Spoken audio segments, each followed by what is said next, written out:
बिस्मिल्लाहिर्रहमानिर्रहीम। अस्सलाम वालेकुम।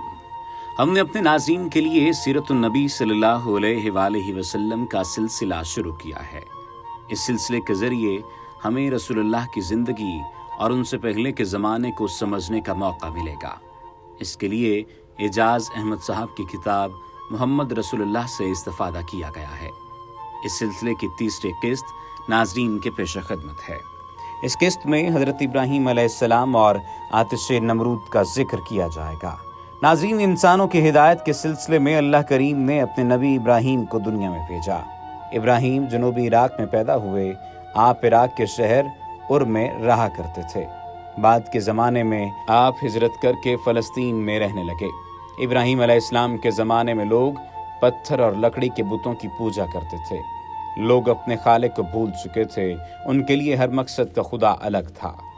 जिंदगी का खुदा अलग, मौत का खुदा अलग, ताकत का खुदा अलग, बारिश का खुदा अलग, रिज़्क़ का खुदा अलग, सूरज का खुदा अलहदा और चांद का खुदा अलहदा था। ज़रूरतें लातादाद थीं तो खुदा भी लातादाद थे।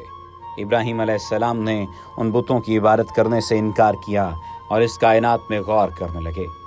अल्लाह के नबी इब्राहीम ने देखा कि तमाम लोग ही बुतों की इबादत करते हैं तो सोचने लगे, ये बुत जो न किसी को फ़ायदा दे सकते हैं और न ही नुकसान, फिर ये खुदा कैसे हो सकते हैं। उन्होंने लोगों से कहा, मेरी कौम, तुम लोग जिसकी इबादत करते हो, मैं इन चीज़ों से बेजार हूँ। उन्होंने अपनी कौम में ऐलान कर दिया, बेशक मैंने उस ज़ात की तरफ रुख फेर लिया है जिसने ज़मीन और आसमानों को पैदा किया है। अल्लाह करीम ने अपने नबी इब्राहीम को हिदायत के साथ पैदा किया। इब्राहीम लोगों को अल्लाह करीम का पैगाम पहुंचाते रहे। लोग बुत परस्ती में इतने सख्त हो चुके थे कि कोई भी इब्राहीम की बात मानने को तैयार न हुआ। उनके लिए बुतों के अलावा खुदा की कोई और सूरत मुमकिन ही नहीं थी। खुदा का तसव्वुर उनके लिए बुतों के अलावा कुछ नहीं था। इब्राहीम ने उनसे कहा, ये बुत क्या हैं जिनकी तुम लोग इबादत करते हो। उनकी कौम कहने लगी, हमने अपने बाप दादा को इनकी इबादत करते देखा है। इब्राहीम बोले, बेशक तुम और तुम्हारे बाप दादा बुतों की इबादत करते हुए खुली गुमराही में रहे हो।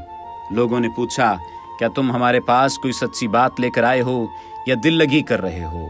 इब्राहीम ने कहा, मैं तुमसे दिल लगी नहीं कर रहा। मेरा और तुम्हारा रब वही है जिसने आसमानों और ज़मीन को पैदा किया है। मैं इसकी गवाही देने वालों में से हूँ।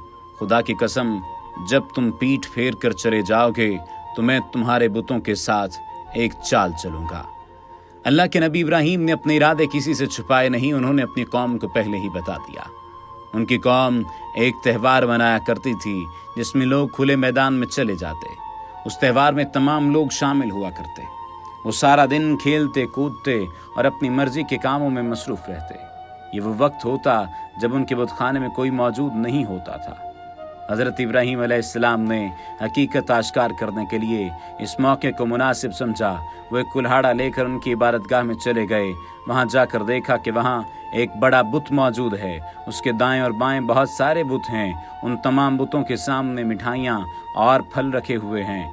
इब्राहीम ने वो मिठाइयाँ और फल उठाकर सबसे बड़े बुत के सामने रख दिए और तमाम छोटे बुतों को तोड़ा।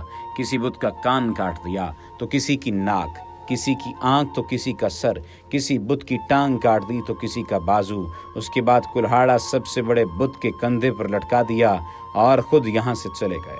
उनकी कौम के लोग इबादत के लिए गए तो देखकर हैरान रह गए कि सिवाय बड़े बुत के कोई और बुत सलामत नहीं रहा। कुल्हाड़ा सबसे बड़े बुत के कंधे पर लटका हुआ था। एक लम्हे में उनकी अक्ल ने उन्हें समझाया कि बुत तो कहीं आ जा नहीं सकते, ना हिल सकते हैं। ये काम इस बड़े बुत का नहीं हो सकता। उन्हें बहुत गुस्सा आया।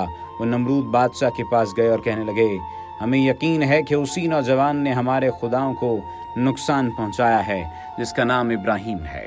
वो हमारे खुदाओं के बारे में कहता है कि ये तो अपनी हिफाजत नहीं कर सकते, तुम्हारी हिफाजत क्या करेंगे। नमरूद के फौजी इब्राहीम अलैहिस्सलाम को गिरफ्तार करके दरबार में ले आए।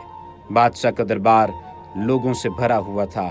इब्राहीम से पूछा गया, क्या ये सब कुछ तुमने किया है।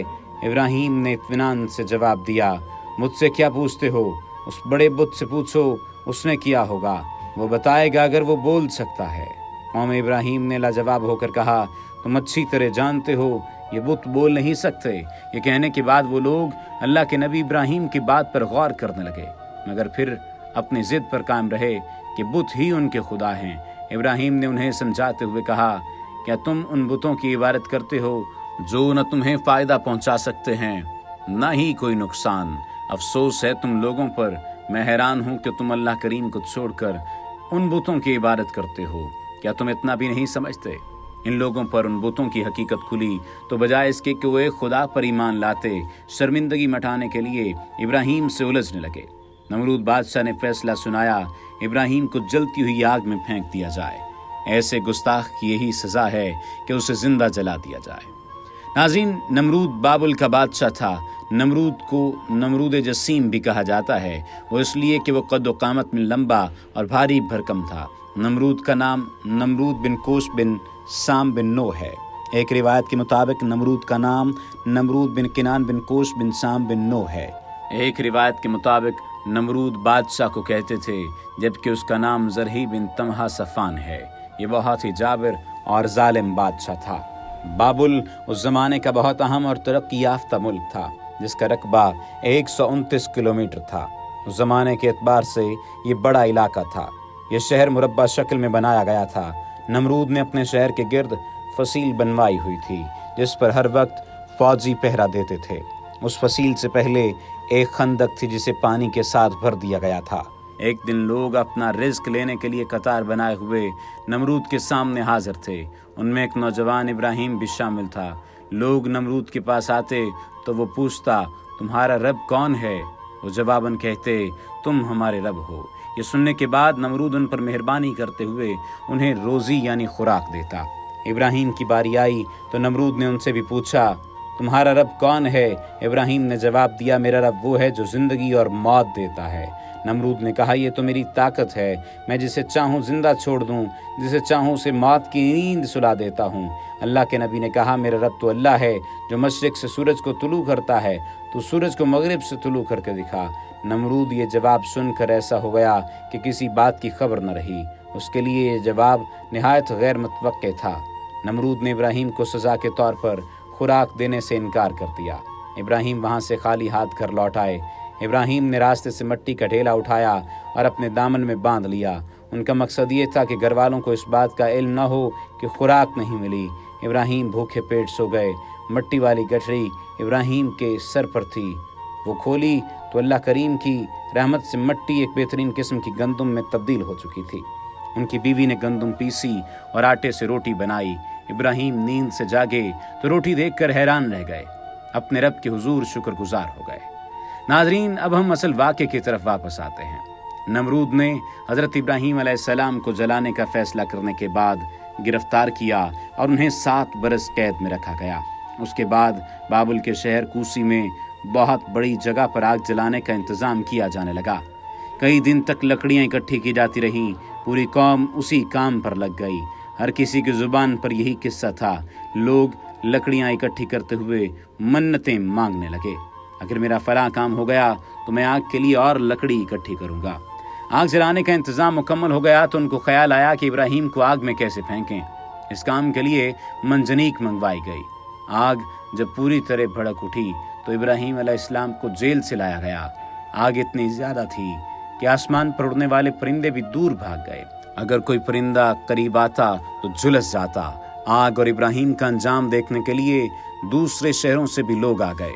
जिससे खबर मिलती कि बुतों के गुस्ताख को आग में जलाया जाएगा, वो इधर का रुख कर लेता। सब खुश थे कि हमारे अकीदे को गलत कहने वाला दर्दनाक अंजाम को पहुंचेगा। आइंदा कोई ऐसी जुर्रत नहीं करेगा। दूर दूर तक इंसानों का समंदर था और उनके दरमियान अल्लाह का हिदायत याफ्ता बंदा। इब्राहिम अलैहिस्सलाम के हाथ पांव बांध दिए गए, उठाकर मंजनीक में डाल दिया गया। जिब्रील अमीन अल्लाह के नबी के पास हाजिर होकर कहते हैं, अगर आप चाहें तो मैं अपने पर फैला दूं ताकि आग आपको नुकसान न पहुंचाए। इब्राहिम पुरसुकून अंदाज में जवाब देते हैं, मेरा रब जानता है कि मैं अपने लोगों को हिदायत की राह पर लाने के लिए कोशा हूँ। मुझे किसी मदद की ज़रूरत नहीं। जब अल्लाह के नबी इब्राहिम को आग में फेंका जा रहा था तो उन्होंने कहा, मुझे अल्लाह काफ़ी है और बेहतरीन भरोसे के काबिल वही है। اس کائنات کے مالک کو اپنے بندے کے ایمان اور یقین پر اتنا پیار آیا کہ آگ کو حکم دیا۔ ہم نے کہا ہے آگ تو ابراہیم پر ٹھنڈی ہو جا اور اسے سلامت رکھ۔ ابراہیم کو آگ میں پھینک دیا گیا۔ آگ کئی دن تک جلتی رہی۔ لوگ خوشیاں مناتے رہے کہ ہمارے خداؤں نے گستاخ کا کیا حشر کر دیا، اس نے ہمارے خداؤں کو جھوٹا کہا تھا۔ انہیں کیا معلوم کہ اللہ کا پیارا بندہ تو اپنے رب کی حفاظت میں ہے، آگ اس کا کچھ نہیں بگاڑ سکتی۔ آگ بجھ گئی تو سب لوگ یہ دیکھ کر حیران رہ گئے کہ اللہ کے نبی ابراہیم کو کوئی نقصان نہیں پہنچا۔ نمرود نے جب دیکھا کہ ابراہیم آگ سے مکمل طور پر محفوظ رہے تو شرمندہ ہوا۔ ابراہیم سے کہنے لگا، تمہارا رب تم پر مہربان ہے۔ یہ سب دیکھنے کے بعد ابراہیم کے خدا پر ایمان لانا کتنا آسان تھا۔ ہدایت نصیب والوں کو ملتی ہے کیونکہ دلوں پر حکومت تو میرے اللہ کریم کی ہے۔ ابراہیم کی قوم ان پر ایمان نہ لائی۔ آگ سے بچ جانے کے بعد ابراہیم الجزیرہ کے شمال میں واقع شہر حران چلے گئے۔ وہاں قحط پڑا تو ہکسوس بادشاہ کے زمانے میں مصر چلے گئے۔